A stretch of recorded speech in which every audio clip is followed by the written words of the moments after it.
And we're back with another episode of Real Life Movie Talk. It is your boy Chris. Blockbuster Ben, what's up? BBs. What up, peeps? What up, Chris? What's up, man? How's it going? Good. Yeah? It's good, yeah. Summery. Very summery. You have a good week? Yes. Yeah. My birthday was recently. 2 days ago. A couple days ago. Whatever. The Yep. 15th. Yep. So it was fun. Celebrated. Got dinner at my mom's house. That's exciting. Yeah, it was cool. Did you get anything good? No. Any good gifts? No. Okay. I got some money. All right. Which is cool. Oh, you got me a gift. Happy birthday. It's my first official gift. Yeah. Oh, look at that. Yeah. Thanks, man. Yeah, you got it, dude. Oh, I didn't even see that over there. Hey, I had it sitting right down here. Sneaky. Yeah. Well, Heavy Seas trucker hat. Chris wears them sometimes, so I figured, hey, that's pretty good. Yeah. Support the people that we like. I'll be wearing Get this my all friend the a time. gift. Good Yeah. color. Yeah. Fits great. Fits great. It's a snapback, so I will adjust it if I need It's a Velcro back. A Velcro back. That's a ripoff. Thank you, man. Yeah, That's really man. sweet. Yeah, Awesome. Dude. Yeah, of course. 42 episodes. It's like I feel like I gotta give him a gift. Yeah, that's awesome. Just remind me when your birthday is. All right, well, it's coming up next month. Who needs a hat? Yeah. No, shit. No. But yeah, so I when I was getting our beer for the episode, I was like, you know what, this will be cool too. So got him cake themed beer, his favorite kind of cake, strawberry shortcake. He so didn't know that. I didn't. So it just worked. I was like, it worked out that their Heavy Seas, their special brand new release is a strawberry shortcake ale. Yeah, so my wife made me strawberry shortcake from it. That's awesome. So yeah, when I was a cake themed, Chris's birthday, boom, it's just all coming together. So I got that, and I got the hat, and I'm looking forward to trying this because again, brand new release. I literally just available today as recorded. Oh, wow. Yeah, ordered it this morning and picked it up. Yeah, Julia got a kick out of that. Picked it up this afternoon. Did you get the sticker? Stickers are over there. Yep. Awesome. Yep. Nice. You can have one if you want. Okay. I only need one. I'm getting one each until yeah, maybe I'll take it until it's full. Let me see here. That's a weird flavor. I wasn't expecting it to be so heavy. There's a little creaminess at the end. Okay. That's different. It's different. Yeah. It's not bad. Don't get it twisted. No, this is a thing, right? So we have to try it until I finish one. Yeah. Once I'm done one and the second one starts flowing, then you'll really know what it tastes like. Especially on heavier beer. Light beer, you don't want it to be heavy. You don't want it to change at all. But like Resurrection is one of my favorite beers to drink. That's not a Miller Lite. And I hate them until right around the midway can of the second one. And then they're like the greatest beer ever. So I like this. I think it's pretty good. This is like I'll do one, maybe two. But then after that I switch to something else because it is heavy. It is heavy. But not summery. The flavor's good. I'm thinking it might go good with one or both of these popcorns that are on the bar. You're going to notice two different containers up here in front of us. So real quick to speak on this. A friend of mine, Fred Wilson, was doing a fundraiser some months ago. And the fundraiser was for, you bought, kind of think like Joe Corby's or any kind of fundraiser you did as a kid. So the fundraiser was you buy popcorn from this company, Double Good company out of Burr Ridge, Illinois, doublegood.com. And 50% of each purchase went to the Gamma Omicron Omega Scholarship Fund, which is a local chapter of the Iota Phi Theta fraternity, which is a nationwide fraternity at colleges and stuff. Fraternity popcorn? Well, What, they new paddles? I don't know. But it goes to support scholarships, right? Hey. And that's good. Get people their education. The local chapter, though, is out of Morgan State University. So that's where Fred went, and he was like, hey, man. I was like, Fred, we're popcorn experts on this show. Don't be peddling this popcorn on us. I was like, is it good? Straight up. Might not be that overbred and baka. Yeah. I was like, is it good? He's like, man, it's good. I said, okay. Okay. And so it came in. It took some weeks to get here. It's a very small company. It looks like. I think it's just blame COVID. It does say on their website because of COVID and shipping and all that stuff. 4 to 6 weeks for delivery. The fundraiser has since ended, but you can still go to Double Good and order if you're interested. They got a lot of cool flavors. My wife ordered these before I knew she ordered them, and then I ordered 2 other jars, like on my own. Okay. Thinking, cool. Not knowing. So we both ordered one of each. We each got one of these, which is the In Queso Fire. So like a spicy cheese flavor. And as you can see, It's a clever name. this one is missing a good portion. So I've already gone way into this one. So I know this is very, very good. So I'm looking forward to seeing what Chris thinks, but I'm gonna indulge myself here. Yeah. So go ahead, buddy. Get you a little bit. And I will say, the In Queso Fire is a funny name, unlike the name of this company. Oh, chill, bro. I feel like Double Good, it's just lazy writing. No, it's to the point, simple. You know what you're getting. It should be like More Better. That'd be funnier. See? More I'm not even trying. More better popcorn. But Double Good is good. But let me tell you something. This popcorn is so good, I might call it Double Good. You know what I mean? How good is it? So good. It's not Double Good, though. Let's see what you think. The flavors are good. Right? Yeah. And it's got that meant to be eaten over time. Like, they're shipping it to you as opposed to EC Pops, where EC Pops is fresh. And it doesn't have the preservatives, so you don't have that shelf life. But sometimes, especially with stuff like this, it needs to sit to develop that flavor profile. Let the ingredients soak into the popcorn. But it doesn't taste stale either. That's the thing. No, like it doesn't taste stale at all. So, and I don't know what I can look at this label all day long, and I'm not gonna know what's a preservative, what's not, but what I do know is that I think it's really damn good. So, fun fact: a friend of mine's friend was a very high up executive for the Frito-Lay company. Frito-Lay. Frito-Lay. And he said they made the hot chips and they increased the color of the Red Hot Cheetos. They didn't change the spiciness at all, but they just increased the color. And people were saying that it was too spicy. They were like, this is way too spicy compared to just bring the old ones back. And he said it was just out of the test lab, so they never introduced it to the world. But it was literally, they found another person to make it was just interesting perception. Okay. Because this is a different color. I think it tastes like I can taste the spice. Yeah. But it's wild how that works. Yeah. I love this. I honestly had to stop myself the other night because I was just going to town on that jar. It's good. Now this one, the other one you'll see here, is the Little Kettle That Could. So this is kettle Another popcorn. funny name. Yeah, and they all have that. Like if you look on their website, doublegood.com, and look through the flavors, like if you browse, you'll see they have a bunch that are like pretty clever and funny. I wonder if it was like a saying at the frat house. Well, the company I don't think is. Oh well, This is just a company that maybe they pledged fraternity there or something. Because if you did something and I was like, oh, that was Double Good. Yeah. That would be funny. Yeah. Maybe, I don't know. But I do know if you are looking to do your own fundraiser, it looks like it's pretty simple to set up on their website. So, and they looks like they ship nationwide.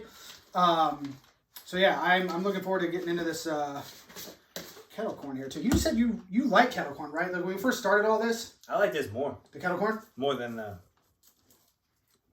cheese? Yeah. The hot cheese? Oh wow. Man, that's so light. It's good. Wow. Hell yeah. Let me get a little mix of them. Huh. That's on something only a popcorn connoisseur would do. We'll use both of them and then it's Double Good. There you go. Man, I tell you what. Not bad. Yeah, I would highly recommend this. Yeah, for sure. Check out the website. And again, they got a lot of flavors on there. Similar to EC Pops, like flavors galore, you know? So, and it's just supported a good cause. It's good. I think it's important people go to college, and even though I didn't, but like if people that want to, like, and if people that maybe don't have the means, and this can help out, I think, that's kind of cool. So anyone that goes to college should have went for cheaper than they paid. Yeah. So, boom. This is what we'll do. Yep. That's what I'm trying to preach to Selene. Like, I didn't. It took me a lot longer to get where I'm at now than it would have, I think, had I gone to college. I don't know. That's what I think. That's what I'm using anyway. It's tough to say. Yeah. But, yeah. Speaking of Selene, you noticed new Lego on the bar. We finished this 2 weeks ago, but because Brandy was here, we didn't have the room. But yeah, super proud of this. Told her we'd put this on the episode as well. Is that James Bond's? Nah, this is just a Porsche. Old school Porsche, yeah. James Bond's over there. Just a shiny with 2 chairs in it. Yeah, exactly. So yeah, the Harry Potter got moved upstairs. And this is going to hold it down right here for the time being. And I got to give a shout out to Selene, man. Listen to this. Okay. I don't know if you saw the post over the week, but this past weekend, she played in the Sand Duel soccer tournament in Ocean City. Mm-hmm. Her team went down. First game Saturday morning is 8:30, right? They're a rec team. They're just a rec team that have played together for a long time. Okay. Coach keeps them together. It's fun. Cool. So they've been playing together a long time. They've grown up together. It's been great watching them grow as a team and as you know, young girls growing into young women. Mm-hmm. And watching them develop as players together and as a team. Anyway, first game. They got to play this club team that registered in the rec division. Like, come on. Baltimore Bays. Come on. You're the bad guys in the Mighty Ducks series. That's the Hawks. Mm-hmm. Well, they're the good guys now, but they were the bad guys. Yeah. So anyway, they lose first game to them, 1-0. They should have won. The goal was a miscommunication, and they had way more. Our team had way more shots on goal, and they just couldn't squeak one in. So anyway, they lose. Now they get bumped down. Next game, they win 2-1. Nice. It's like, okay, now let's get some momentum going, right? Back in it. Next game coming up is you win this one, you go to championship. Okay. Not like the consolation championship, the championship. The winner's prize? Yes, the winner's prize. Yeah. Yep. Okay. So we win that one, 1-0.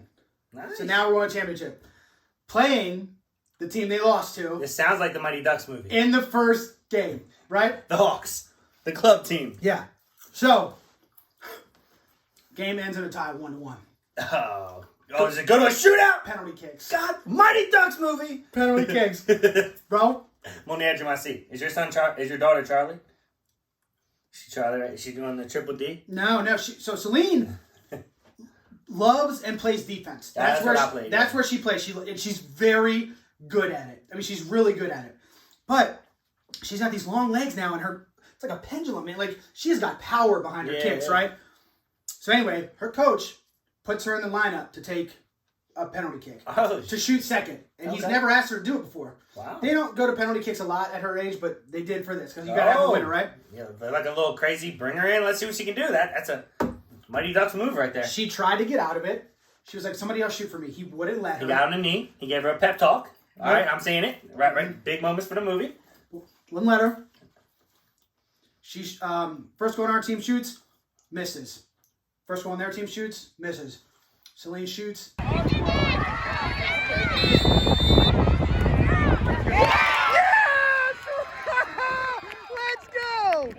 Let's go!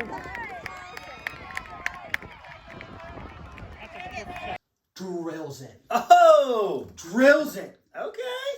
And then nobody else made one. She only won? Only one.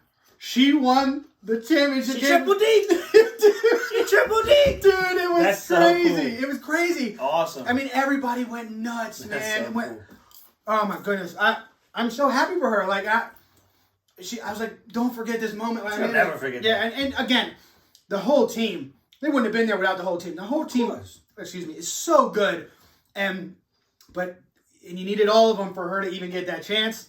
But for her to come through in the clutch, it was amazing to watch. That is awesome. Yeah. So, anyway, I just wanted to shout her out on the episode. That's awesome. I'm listening, like, literally will tell the story to anybody that's going to listen to me right now. That's really cool. It's on Facebook, videos up. Oh, man. Awesome. Anyway, so yeah, that's it. I just wanted to shout her out. Hey, shout out to you. You'll remember that forever. Yeah, man. Like I said, it sounded like a Mighty Duck story. I was like, this is like the Mighty or the Big Green. The soccer. Big Green soccer. Yeah. I don't remember. So it was great. Oh my goodness. All right, well that's it. First thing we should do, I think, let's do a little recap of that Ultimate Blockbuster Night from last week. Okay. That was fun. So much fun. Thank you to everybody that participated. Thank you to Brandy for coming on and doing a lineup with us. I mean, it was a great time. Great episode last week, I think. So here we go. We're gonna recap and give the results of who won our first Ultimate Blockbuster Night. So, excuse me. The first choice, A, was Brandy. That was She Brandy. picked first, yeah. Yep. Her lineup was Aladdin, Mulan, Big Hero 6, Zootopia, and Coco. I think Zootopia hurt her. You think? Okay. She got third. She gave me third. Okay. B. Well, she's an amateur. She's not a professional movie reviewer like we are. So that just leaves us. Okay. So B was me. That's The Lion King, Toy Story 3, A Goofy Movie, Princess and the Frog, and Onward. Okay. And then C, obviously, Chris, Toy Story, Hercules, Finding Nemo, Ratatouille, and Cars. And the winner, Chris. Hey! Yeah, by a lot, actually. Way more than I actually thought it would be. And not to like shit on your lineup. I honestly thought because of Aladdin or The Lion King, it was going to go between me and Brandy. And I saw you made them huge in the middle. I'd put my baby Toy Story. No, those were our first picks. That's why I did that. Yeah, yeah. I was just looking at it and I was like, What would you have put in place of Toy Story for yours, for the big one? Aladdin. Well, yeah, that's what I did for Brandy. I did. No, I get it. That was my best movie. For yeah, sure. I thought so. Yeah, your two best movies were the two best movies. Yeah. I mean, but listen, dude. Like I said online, no matter which lineup you pick, you're in for a great night of movies. And everyone, that's what we want. Kind of it to be still competitive. Yeah, which it was. Obviously, I could have picked. There was some bangers I got left. I could have picked The Jungle Book. Could have picked Beauty and the Beast. So, and shout out to you, John. Right, like you said. If you got The Lion King, Beauty and the Beast, like the original animated one, and The Jungle Book, I feel like it's not even close, and it's not even fun. Like, it's a landslide in that way, and, I don't know, I just wanted Onward to be represented for me. Like, I love that movie. I wanted it in there. Onward, that probably did hurt you, because it's so new. Yeah, but Great movie. I love it, and I know I had said to you, I think, about also wanting Jungle Book. I just didn't know that way. I just, I did what I did. I'm with you. And here we are, and, apparently now I gotta wear some kind of funny hat. I don't know. Yeah, we'll figure something out. It'll be fun. Whatever it is. We're gonna shave his eyebrows. No, we're not. Nope, it was a hat. No, we on it. A hat was agreed upon, and that's it. All right, we'll make one little funny hat that we wear either way. Okay. So yeah, that was it. Fun. Next up, Loki. Recap, episode 1 and episode 2. We talked slightly beforehand. We're both loving it. Yeah. Yes. Yeah, like the McDonald's jingle, loving it. I mean, it's been so much fun, man. I am just in. Like, in. Not to where, like, WandaVision was like, what's going on? It started slow. Yeah. And then Falcon and Winter Soldier, we had our critiques at the beginning, you know. So far... both great series. Oh, yeah. But it just... This one just slapped me. The first episode, I was like, oh, it's not over now. No, I want to see more. Yeah. And just wow. It's good, man. It's really good. I love the basic premise is that it picks up right where Loki in Endgame, when they go back for the time heist, he picks up the Tesseract and disappears into God knows where. Yep. And it picks up right there. Yep. And you find out that him doing that has offset like everything. He screwed up what do they call it? The one timeline. Is there a name for it? But it's like the timeline that we all live on. And everything has been predetermined and blah, blah, blah by these timekeepers. And any deviation from that has to be corrected. There's this whole agency that deals with it that we've never heard about before because, we've never needed to because nothing has not gone to plan up till now. Yep. But that screws everything up.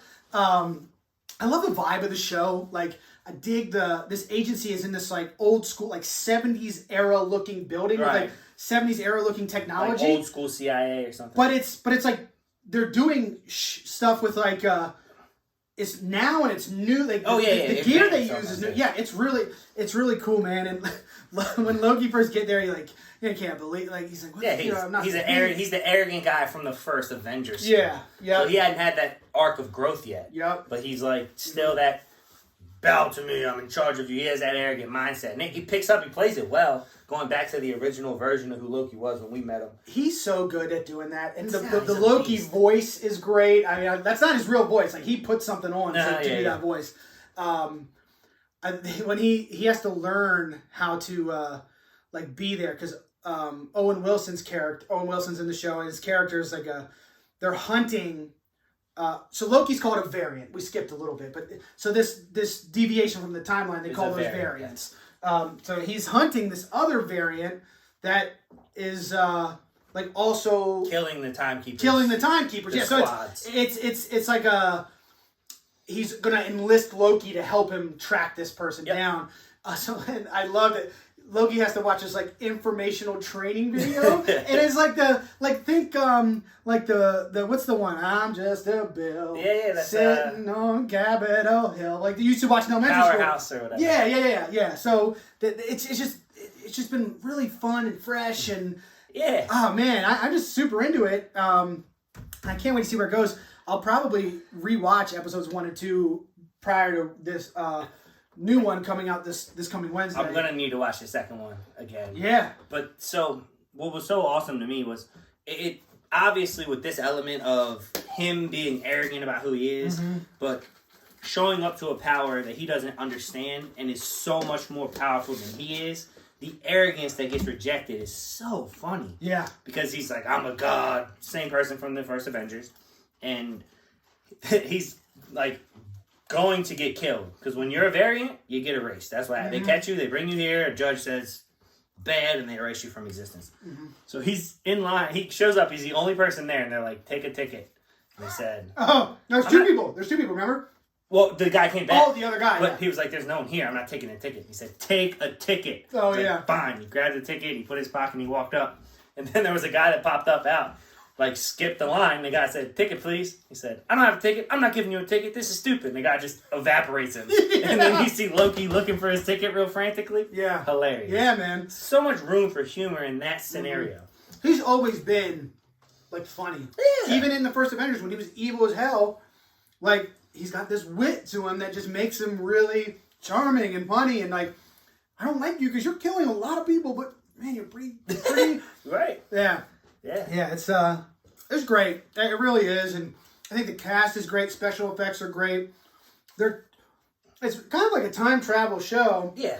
Which gets me sometimes. Like, time travel screws with my brain, dude. Yeah. I can't... But, like, they're going all over the place. Episode 2... They go to Pompeii, like they're trying to track down the person that's killing the timekeepers. So they go to Pompeii, and they get out there and they're trying to be quiet because any deviation could throw off history, right? If you don't know what happens at Pompeii, huge volcano erupts and the entire civilization or that city gets destroyed. Yeah, they go. And Owen Wilson's like telling Loki, no, be quiet, let's go about this.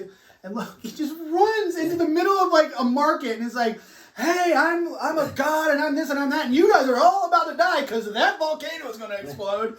And I thought that was great. And it's cool because the timekeeper looks to see if there's any variation to the timeline, and there's not, because Loki's theory was everyone dies anyway, so nothing changes. Right. And it's just, it's a funny, but there's also some complex thought behind how the show's written. Yeah. And that's what Disney does a great job of. Some shows try to be funny and aren't. Some shows try to be intelligent and aren't. And this just seems like it, just like WandaVision, it's a great mix of both. Yeah. And the acting is superb. Yeah. Owen Wilson is so funny in this show. He's really funny. I laughed out loud a couple times in the first one. I mean, he's funny in everything. When he's doing comedy. Yeah, when he's doing. Yeah, I think he's really funny. But it does look like his nose got worse over the years, though, right? I feel like I haven't seen him in so long. It looks like his nose is split in half almost. Sorry, Owen, but like I was like, man, like I know you got money, dude. Speaking of which, they released that they're making a sequel to your jam. Wedding Crashers? Wedding Crashers. I know, man. It's a sidebar, a little variant to the timeline here. Wedding Crashers 2. For what? In the works. I don't want it. I mean, I'll watch it, obviously. But that's something I'm like... Well, let's finish this, then we'll talk about it a little bit. Oh. But also, this thing, like my favorite line from Owen Wilson in this so far, he was like, so what do you want? Like, he's trying to understand Loki as a person. Mm-hmm. He's like, you want to be a god? And he starts showing him, and he's like, okay, so you take over Earth, then what? Right. And he's like, then what? You want to expand to space? You want to be the god of space? He said, ooh, god of space? That's a nice little feather in your cap right there. Yeah. Just the way he's, like, crapping all over all of Loki's ambitions had me geeking. Yeah, because it's like, again, it's the Loki that hasn't gone through everything that we know he does. Right. But he shows him what he's going to go through up to a point, and then through a chain of events, Loki finds out on his own what really happens to him. And I think it messes with him a little bit, and Or it doesn't. Or we don't know because he is a trickster. It's the second episode. Yeah, so we'll see. But I don't know, man. I'm just looking forward to seeing where it goes. Spoiler alert, at the end of the first episode, they find out that the variant that Loki is chasing is himself. Right. And then, spoiler alert. Yeah. At the end of the second episode, it's not. Yeah, I don't know who that was. Yeah, me neither. But I was like, she looked almost like she could be Asgardian. Well, she had like the little things. Yeah. I'm more intrigued now that it's not another Loki. You know what I mean? Like that's what I me too. So I just can't wait till next week, man. I'm gonna check it out if you haven't seen it. So far, it is on fire. Get in there.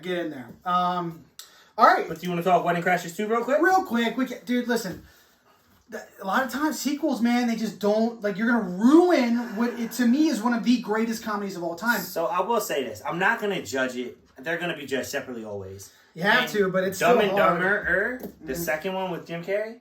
No. Dumb and Dumber was the one without them. Dumb and Dumber 2 then. Yeah, 2 T-O-O. Yeah, okay. Dumb and Dumber also. I still like that movie. I mean, it's all right. It wasn't Dumb and Dumber. No, nothing's ever going to be that. Yeah. But I could still go and enjoy it. There was some funny... Of course he's going to be happy to see you, Harry. He's the fruit of your loom. And I was like, that's funny. Yeah. Talking about that kind of those dumb lines now, yes, that's funny. Yeah. Like the fact when you meet... Freda, like all that stuff, all the callbacks are what do it, right? So, I mean, I don't know when it's going to be, we're 15, 16 years past the first one at this point, so. I just hope it's a good story. Yeah, that's all. all. I hope it's not what they do with all the sequels and it's their kids that are wedding crashers. Yeah, no, that would be terrible. Yeah, I just hope they do it justice, man, that's all.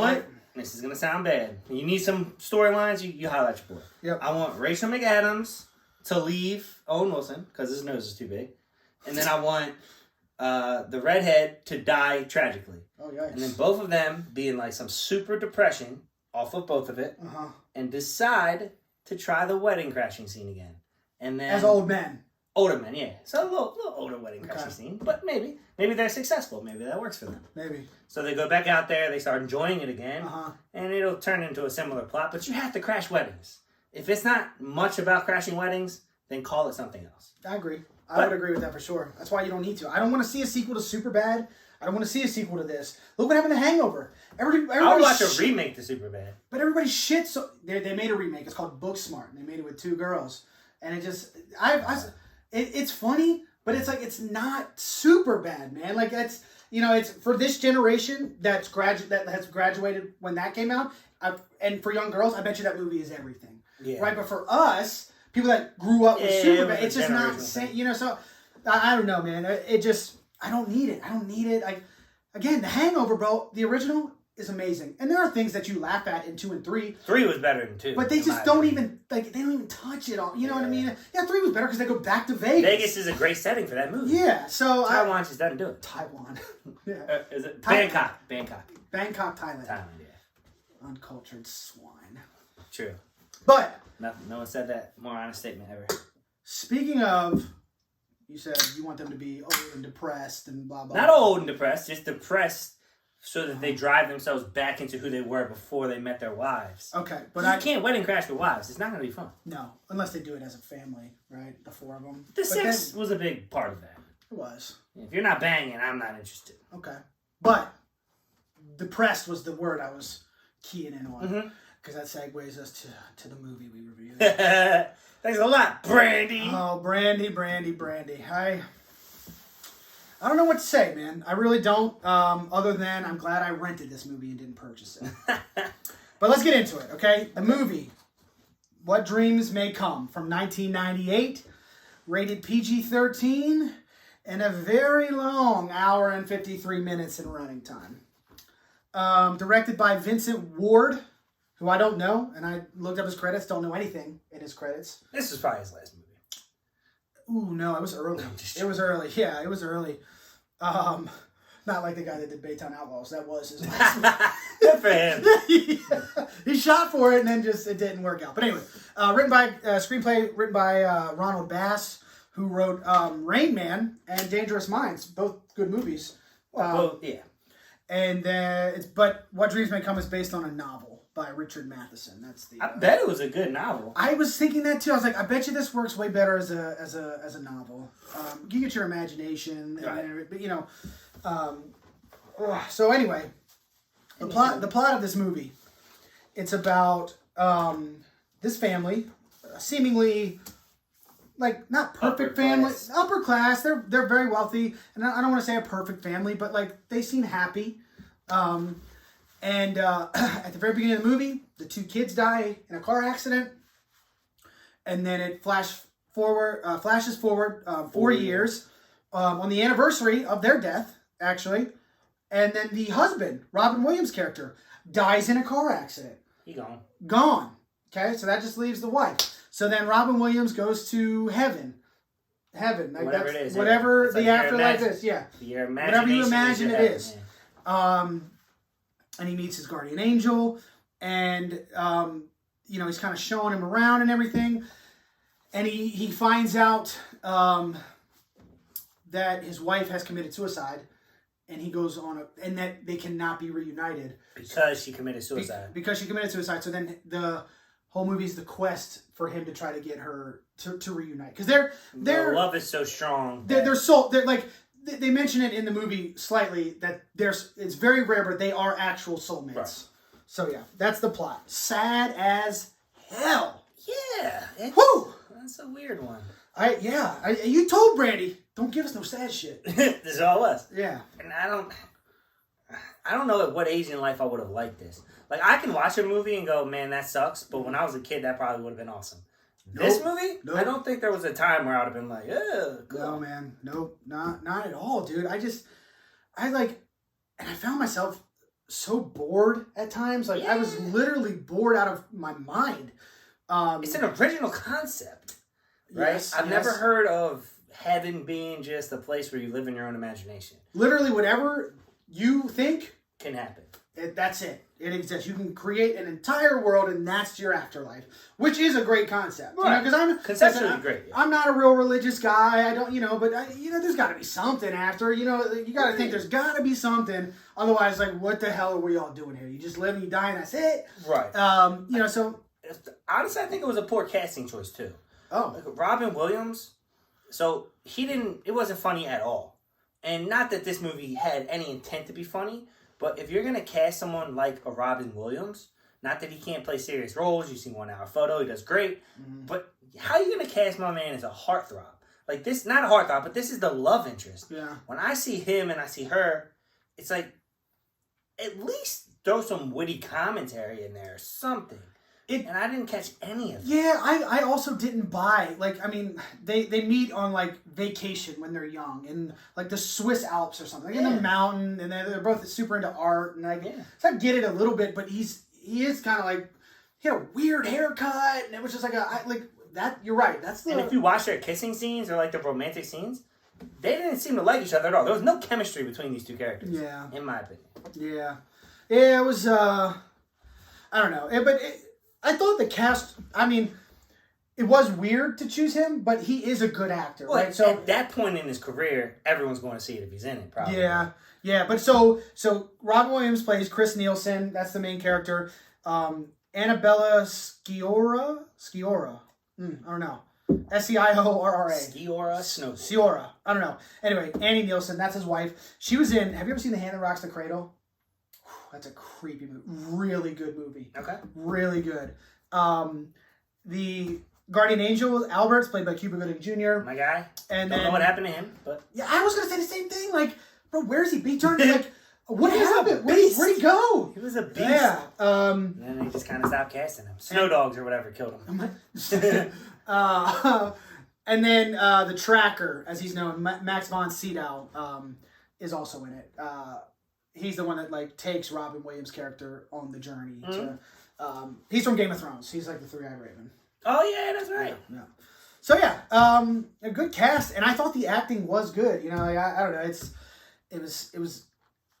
I don't know, man. It's just you just want to we already said we really don't care for you. You just want to get into these spoilers now, or we kind of already explained a little bit. You don't know that she commits suicide till halfway through. But it says it in the description of it. If you go on IMDb, it says Gotcha. Like that's the whole plot. And Brandy even said it last week. Like that's the whole thing. But you're right.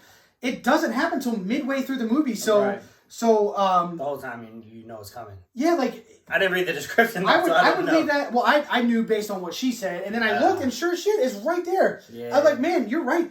It didn't happen until halfway in. Like, why would you put that in there? That should be like that should be a spoiler, right? Yeah, definitely. But anyway, that's what it is. And then so she commits suicide, and essentially, if you commit suicide, you go into this weird purgatory hell.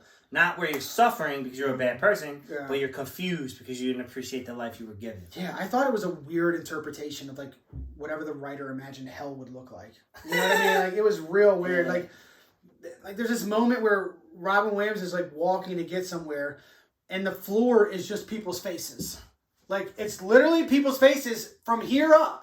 And that's all you see, and they're making these like weird noises, and they can't see. And it's like pisses me off. Is they're like, "Hey, watch it, stop and it!" And he's like, "Oh, sorry." Yeah, and he's like tiptoeing around him. That was step on those people. It was a very bizarre. And it's weird. Yeah. It's weird. So I don't know. But I'll tell you what really got me. Anyway, get it. Where are we going into it now? We jumping in. This is kind of things I didn't like. Well, yeah. So did we do things we liked first? If we said things I like, I will say this: I did enjoy some of the dialogue. I thought there were some really smart lines. Like about being happy and being intelligent and working, and I thought there was a good connection there, and I really enjoyed the concept of the movie. Right, this is a tall order to try and describe heaven as an imagination. Yeah, but it's kind of cool, and it makes as much sense to me as any religion.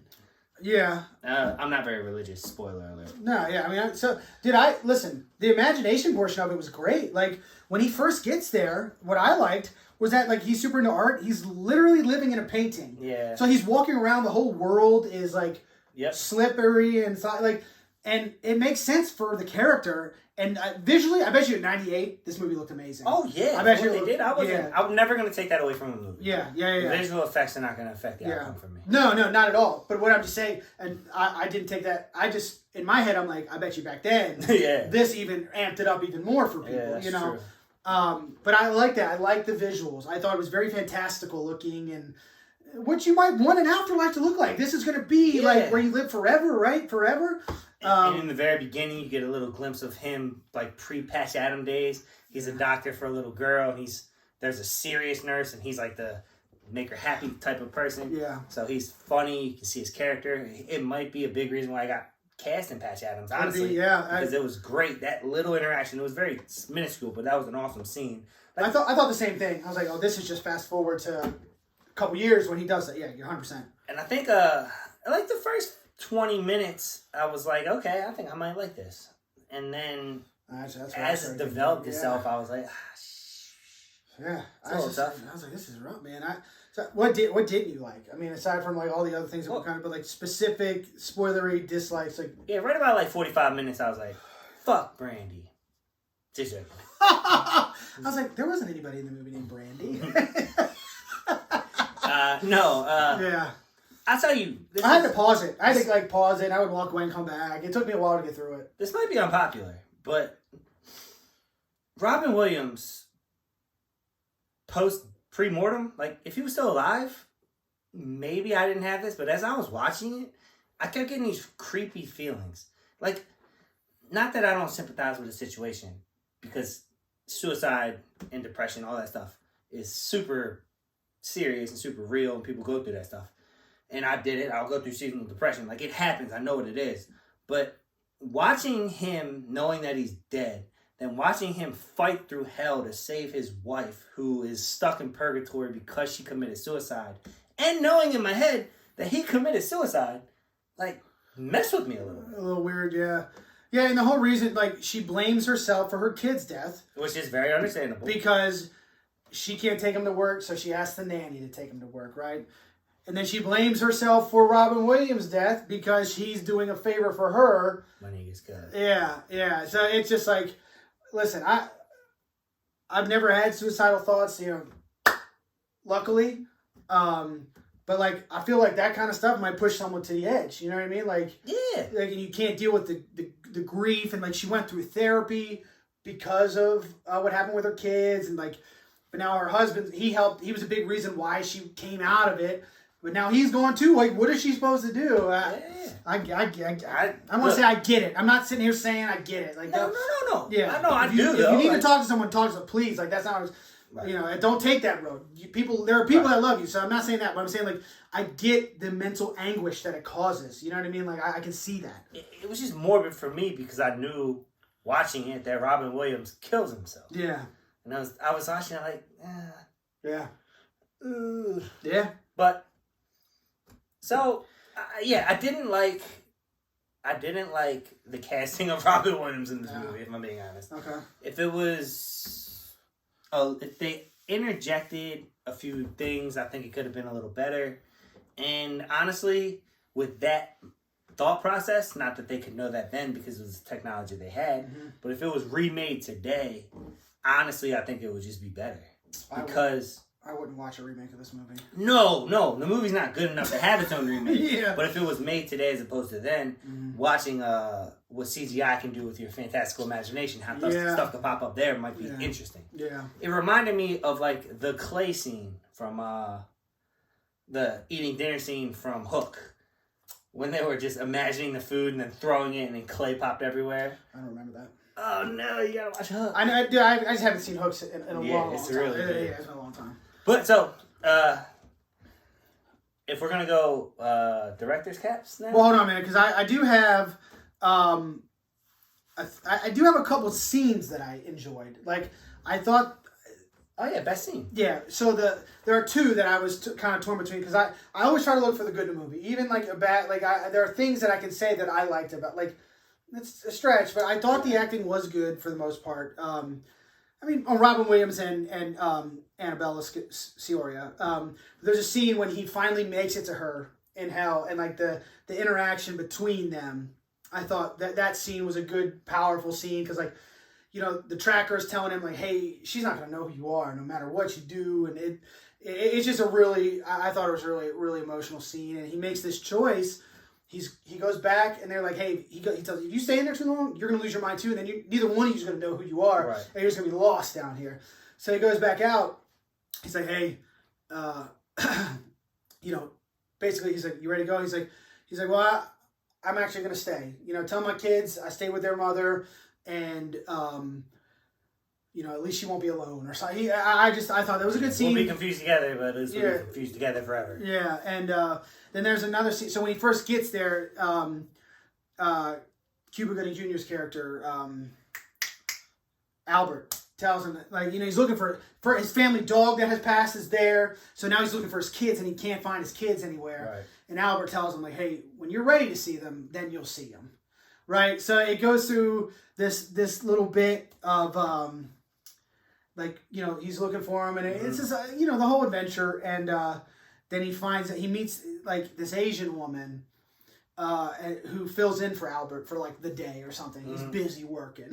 Yeah, he's got other... That's what he says. And so she takes him through her whole her whole afterlife. And she starts telling him this story about this time when she was on a plane with her father, and...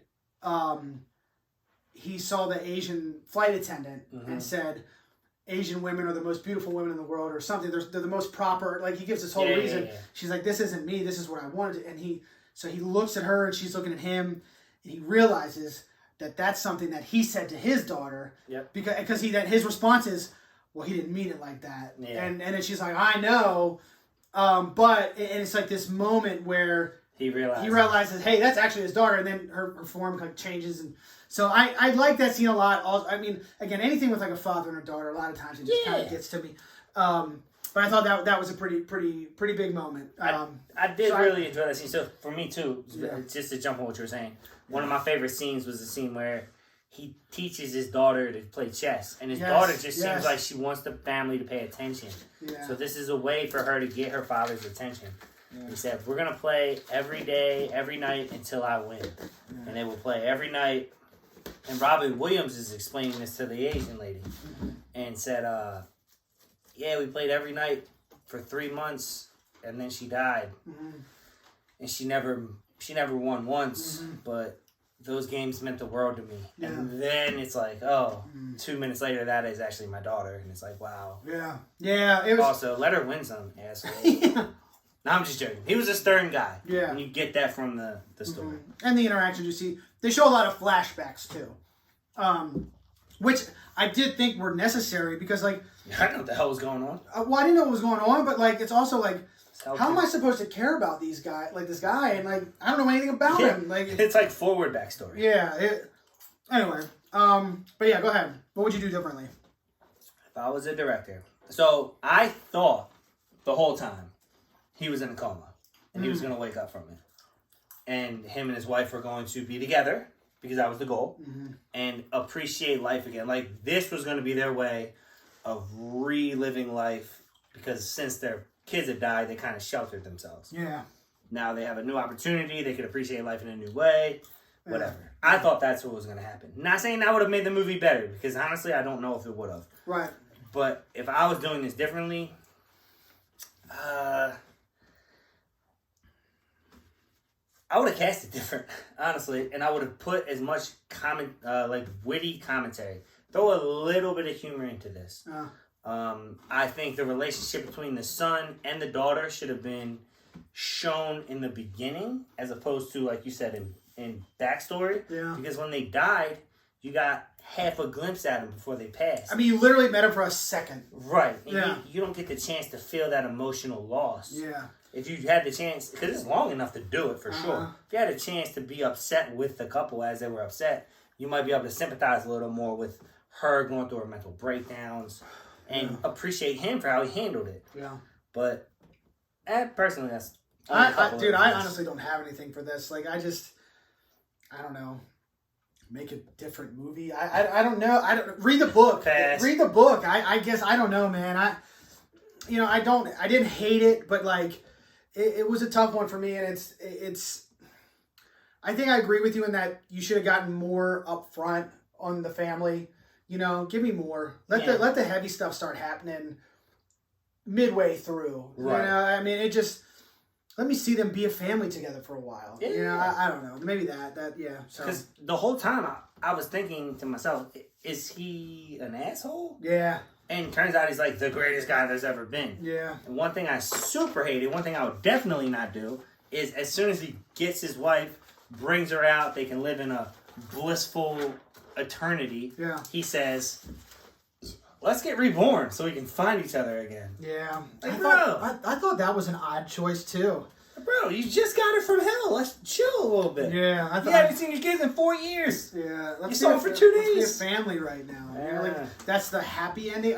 Dude, I don't know. Extend that a little bit. Do that for 200 years and then say, hey, let's go find each other. Yeah. Yeah. I think we've exhausted this. Yeah. What's your score? I can tell you mine first. Yeah, go ahead. 4.9. Oh, I'm close. I am 5.2. Okay. Things I like, things I didn't like. Yeah, I just figure if you round that 4.9, then maybe you got a couple things that I liked. You know what I mean? But I promise you, I'm never gonna watch this movie again. And I'm never gonna tell someone to watch it. No, I wouldn't either, man. I just didn't like. It's just not for me. It was way too heavy on the religious themes, and I don't know, man. It was a little preachy at times. Anyway, sorry, Brandy. No, you should be saying sorry to us, Brandy. Yeah. So, hey, and feel free. Let us know when you want to come on again. You can defend the shit out of it, and comments if you've seen this movie and you love this movie. Just tell me why. Tell me why. Ain't nothing. It's no. I'm thinking of ending things. That's true. I'm thinking of anything. Yeah. Just saying that movie makes my brain. Anyway, there it is. It's locked in. What pisses me off more than the movie I'm thinking of ending things? People that pretend to like the movie I'm thinking of ending things. If I'm being we have had people honest. say that, yeah. It's just people that they think they're supposed to, so they say they do. Yeah. Or articulate it to me. Tell me why you like it and make me feel like an idiot. All right. Anyway, let's end on some fun. Let's do some fun. Okay. What movie are we watching next week? Or are we doing that after this? That's the end. First thing we're going to do is name some movies. All right. And that person is Christopher Walken. You know, she's not just another notch on the old belt. Don't even wear a belt. Beltless. I'm a very powerful man. Yes, you are. Who sent that in? My brother. Okay, I'll take it. Whoo, shit. I won last time, right? Did you? Mm-hmm. Nuh-uh. I did. Well, what did you win? $1 million? No. What was the last one we played? You probably did, actually. I did, actually. It was, Jamie Foxx. You did win. Yeah, you did win. Okay, so anyway, go. 7 Psychopaths. That's a really good movie. Great movie. Yeah. Great movie. Yeah. Wedding Crashers. No. Ho-ho. Wedding Crashers 2. Don't No, I'm count. just kidding. The Rundown. Is he in that? Yeah, he runs the gold mines. Okay, cool. That's the one with the rock. Right? Yeah, I do not remember that movie. Shouldn't have said it so early. Pulp Fiction. Yeah, his wife up his ass. His wife had the watch. It was the watch, right? Yeah, pocket watch.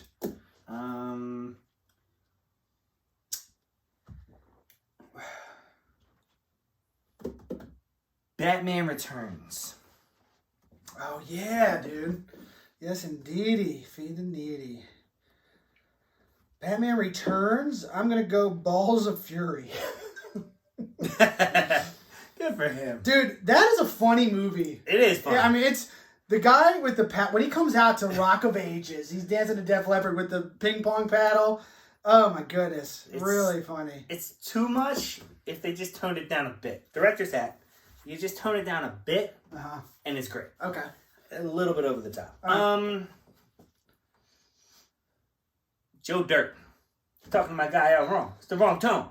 You do it again, I'll stab you in the face with a soldering iron. King of New York. That is him. Yeah. Good for you. That movie sucked. I haven't seen it. I remember his face on the cover. Yeah, I turned it off. No good, huh? Damn. I thought it would be, but no. Okay. It's not good. Hey, King of New York? No good. It's not. It's a no for me, dog.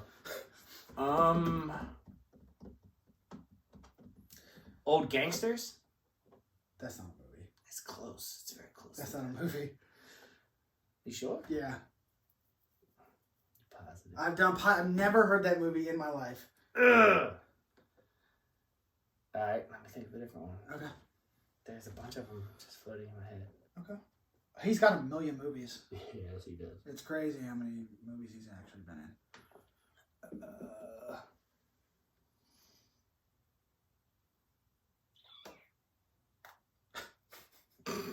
Shit. Sorry, man.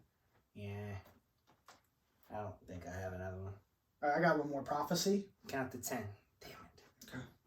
Use your prophecy after me. All right, 10, 9, I'm never gonna get 2. 8, 7, 6, 5, 4, 3, 2, 1. No, prophecy. Alright, so I lose. Damn, sorry, Christopher Walken. No, that's okay. I do want to look up his credits real quick, though, like we always do, because... It's not old gangsters, but it's like old something. Hold on, let me see. We're about to find out. Christopher. It's him, Robert De Niro, and All right, we missed so many. cool, 200. Let's see. Oh, it was King Louie in the Jungle Book, the live action. I forgot. I knew that. I did know. Oh, Joe Dirt 2. Jersey Boys. Stand Up Guys. Yeah. That's a decent movie. 7 Psychopaths. Kill the Irishman. Forgot about that movie. Balls of Fury. I said Hairspray, Man of the Year. Robin Williams. Didn't think about that. Click. Oh, he's the dude in the. Oh man, he's the one that gives him the remote. Okay. Yeah, man. Domino. Decent movie. Wedding Crashers. None of these are smacking me, though. Man on Fire. Shit. The Rundown for sure. Gigli. Haven't seen Catch Me If You Can. I'm trying. The Father and Catch Me If You Can. Yeah, America's Sweethearts. Forgot about that. It's not good that I remember that. Sleepy Hollow. Sleepy Hollow. That's the one I was thinking about. I was Okay. like, he's dead in this movie, but I could not. The Prophecy 2. Oh, I thought Suicide Kings was also a movie. Last Man Standing. Have you seen that? That's a good movie. It is King of New York, right? Did I scroll past that already? I think it's actually Kings of No, New York. it's King of New York. There it is. Okay. Yeah, so many, man. So many. Whatever. I won this one. I'll take it. Want to pour us a shot? Yeah, what do you want? What are you doing? It is 2 in the morning. I was sleeping, Dennis. That's cool. Well, you're up now, baby girl. So let's do some shots. Next week, everyone, listen up. Loki, episode 3. Low key, a good show. Little wordplay. Have you been waiting to say that? No, little wordplay for you. And we're going to review The Hitman's Wife's Bodyguard. Yes, Denzel. It's my guy. I mean, Samuel Jackson. That's my guy. Jesus. Samuel L. Ryan Reynolds, Salma Hayek. And this is me, not that I think this is going to be an extraordinary movie, but I do feel as if we need some humor after last week. Lighten it up, guys. Let's lighten it up. You know? Also, we'll do a shout out by the time this airs. It will be Juneteenth. Which, yes. Yes. I'm so excited we're celebrating that as a country now. Me too. Because that's awesome. And it's a big day and it means a lot. So yeah. And, as a bonus, I now get another day off work. Well, yeah. And to be honest, I didn't know what it was 2 years ago. I didn't either. I just recently learned about it. Yeah, So, it's cool. Yeah. And I think it's good. A lot of history is just, for whatever reason, now coming to light. Yeah, so we're starting to understand that not everything everybody says is true. Yeah. Go figure. Yeah. Those history books we got in high school. Good for us, though. Good for like America to start finally addressing some of the lies that even the education system might be propagating. It's a W. But I'm not getting on board with Common Core. I'm not when it comes to that. F that. It's the worst. And I think we're going to do a 3 to keep also next week. 3 to keep? Yeah, 3 to keep. We'll figure out what it's going to be. Oh, yeah. I'm excited about that. Cheers. Find a hat for men to wear. Real talk for real movies, yeah, we'll listen. Real life on real hype, you feel different. Underrated, appreciated, or barely made it. You let us know at Law Bay, yeah, you really hate it. And Christmas like in the past, he thought it going better. And like Jess, it didn't show up, and we don't let up. It's real talk, no theoretical, though it ain't invisible, man. It's so dependable, damn. You can't see him if it's dark or bright. Ask Chris with his Miller Lite. Or Blockbuster, it's so good, right? Candyman or Tony Dodd or Holy God. I mean the devil all the time, or release the lie. Apocalypto, go against the grain like your boy Adam, who drink Jack like Jungle Land and Nick Mullins. Educators, tell us what you know about him. Is it bad or good like Peanut Butter Falcon? Special guests like Danny D and Dave Arnold. Let us look to the future, event horizon. In real life, the movie will never stop. Till it does, we drop, and there's no getting up. Until then, subscribe and they let you know the tops. Only way to know for sure is to watch. So shut up and drink your pops, your soda and corn pops, and listen to the real life movie talk. I'm isolated like the lady in black, and I seek revenge for these movies that whack.